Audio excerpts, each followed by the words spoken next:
आदरणीय बंधुओं, माताओं व मेरी प्यारी बहनों, राधे राधे। आप सभी का हमारे YouTube चैनल जीवन की धारा पर बहुत बहुत स्वागत है। बंधुओं, आज हम इस वीडियो में भक्त और भगवान की कथा सुनेंगे, जिसे सुनने सुनाने से भगवान श्री कृष्ण की कृपा से भक्त की मन इच्छा तुरंत पूरी होती है। कथा सुनने के बाद यदि आप हमारे चैनल पर नए हैं तो कृपया हमारे चैनल को सब्सक्राइब करें, बेल आइकन को प्रेस करें ताकि हमारी वीडियो की नोटिफिकेशन सबसे पहले आप तक पहुंचे। वीडियो को शेयर व लाइक भी जरूर करें। कथा कहानी के अनुसार भगवान श्री कृष्ण की एक भक्त थी, नाम था कांताबाई। कांताबाई रोज सुबह जल्दी उठती, स्नान आदि कार्य कर भगवान की पूजा करती और उन्हें भोग लगाती।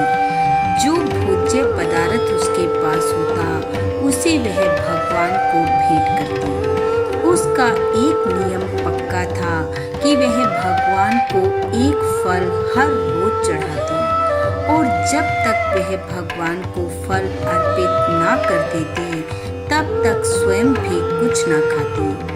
एक दिन कांताबाई ने देखा कि घर में कोई फल नहीं है और ना ही फल लाने के लिए उसके पास पैसे हैं। फिर भी मन में फल लाने का निश्चय कर वह घर से निकली।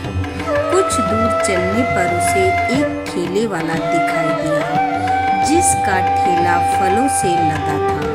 वह उसके पास गई और कहा, भैया मुझे कुछ फल दे दो, मुझे ठाकुर जी को भोग लगाना है। ठेले वाले ने कहा, लाओ पैसे दो और फल ले लो। उसने कहा, मेरे पास पैसे नहीं हैं। ठेले वाला बोला, अगर पैसे नहीं हैं तो मैं फल कैसे दे दूं? मैं भी अपने बच्चों की रोटी के लिए सुबह से शाम तक इधर उधर घूमता हूँ, तब 2 वक्त के भोजन का जुगाड़ कर पाता हूँ।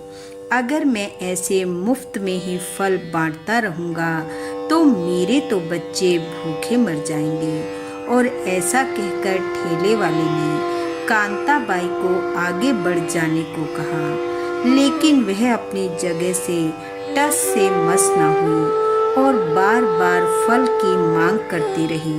उसके बार बार फल मांगने पर ठेले वाला खिज उठा और कहा, अगर तुम्हें फल की इतनी ही जरूरत है तो जो सबसे कीमती वस्तु तुम्हारे पास हो उसे मेरे तराजू के एक पलड़े में रख दो और उस वस्तु का जितना भार होगा उसके बराबर मैं तुम्हें फल दे दूंगा। ठेले वाले की बात सुनकर कांताबाई कुछ सोच में पड़ गई और फिर उसने अपने पल्ले में बंधा एक कागज का टुकड़ा खोला, उस पर कुछ लिखा और उसे तराजू के एक ओर रखते हुए वह कहने लगी, मुझे इसके बराबर फल दे दो। यह देखकर ठेले वाला हंसा और उसने हंसते हुए तराजू के दूसरे पलड़े पर फल रख दिया। लेकिन वह यह देखकर हैरान रह गया कि कागज वाला पलड़ा नीचे रहा और फल वाला ऊपर उठ गया। उसने और फल रख दिए, लेकिन कागज वाला पलड़ा ऊपर ना उठा और अंत परेशान होकर ठेले वाले ने कागज को हाथ में उठाया और उसे खोला। जब उसने कागज खोला और देखा तो उस पर लिखा था, हे श्री कृष्ण, हे मेरे ठाकुर, आप सर्वज्ञ हो, सब कुछ जानते हो, मेरी मदद करो। इस तराजू के एक तरफ बस इतना वजन धरो कि मैं आपको अर्पित करने के लिए फल ले सकूं। हे दीनानाथ, अब सब तुम्हारे हाथ में है। यह सब देखकर ठेले वाले को अपनी आंखों पर यकीन नहीं हो रहा था। उसने वह फल उठाए और कांताबाई को देते हुए उससे अपनी भूल की क्षमा मांगी। कांताबाई फल लेकर श्री कृष्ण कहते हुए घर की ओर चल पड़ी। पास खड़ा एक अन्य व्यक्ति यह सब देख रहा था। वह ठेले वाले के पास आया और कहने लगा, अरे भाई हैरान मत हो, भक्त की प्रार्थना का मोल केवल भगवान श्री कृष्ण ही समझ सकते हैं। कांताबाई उनकी परम भक्त है। अब तुम ही बताओ, भक्त प्रार्थना करे और भगवान ना सुने, यह कैसे संभव हो सकता है? वास्तव में ही प्रार्थना में बहुत शक्ति होती है।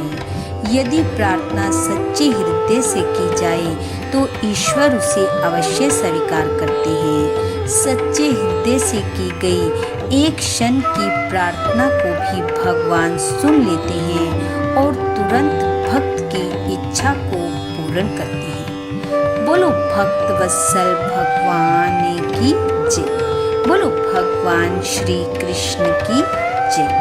बंधु, भगवान श्री कृष्ण की कृपा आप व आपके परिवार पर सदैव बनी रहे। आपका घर आंगन खुशियों से महकता रहे। इन्हीं शुभकामनाओं के साथ आप सबका बहुत बहुत धन्यवाद। राधे